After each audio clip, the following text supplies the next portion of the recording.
Welcome back, friends. Today we continue with the curse of the Crooked Cross. The day passed off as usual. At the hour of the commencement of Vespers, the monk had not felt any effect of the curse. Really, he had to brave it out, and make believe he did not trouble about the old woman's words. Yet he was smitten with inward fear and trembling, lest something terrible would happen.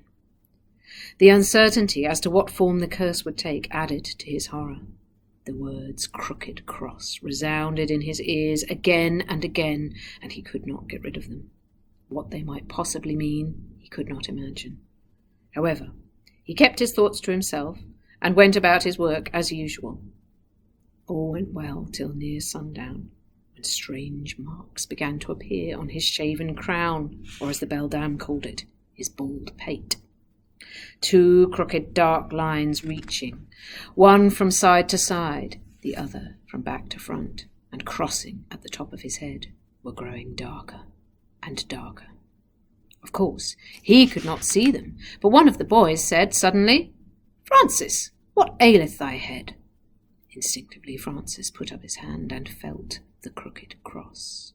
2 bands of rough and hard hair had suddenly grown, each band being about half an inch wide.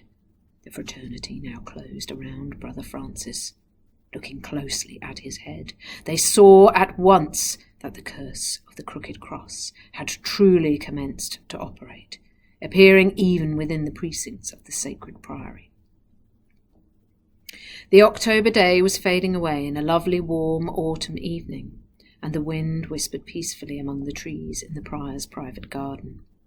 Vespers were just over, and the rays of the setting sun in the western sky threw the colours of the rose window in long lines on the chancel floor of the grand old priory chapel.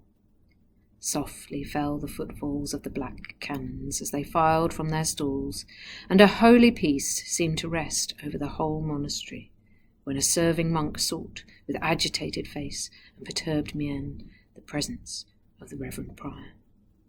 The prior had just entered his garden, perhaps to meditate and pray, perhaps to enjoy the glories of the sunset. The messenger, when he found his superior, was gently reprimanded for disturbing his repose. He humbly apologized on the ground the necessity was great, and implored the prior to come immediately, for the curse of the Crooked Cross was on Brother Francis, and what to do with him no one could tell. "The curse of the Crooked Cross?" said the prior. "What mean you by such jargon?" "Alack, 'tis no jargon. Come, Holy Father, and see. We fear much that Brother Francis will go demented, for he hath the evil cross on his head." Astonished and puzzled, the good man rose and came into the refectory, where Francis, with perceptible agitation, told his tale. The Crooked Cross was now plain enough on his crown, and the prior looked alarmed. He ordered Brother Francis to have his head shaved immediately, and holy water to be used both for making the lather and for washing the head afterwards. "Will not heating the holy water drive away the virtue of the blessing?" began one monk, but a frown from the prior extinguished him, and he could say no more. And I'll continue with this story in the next installment.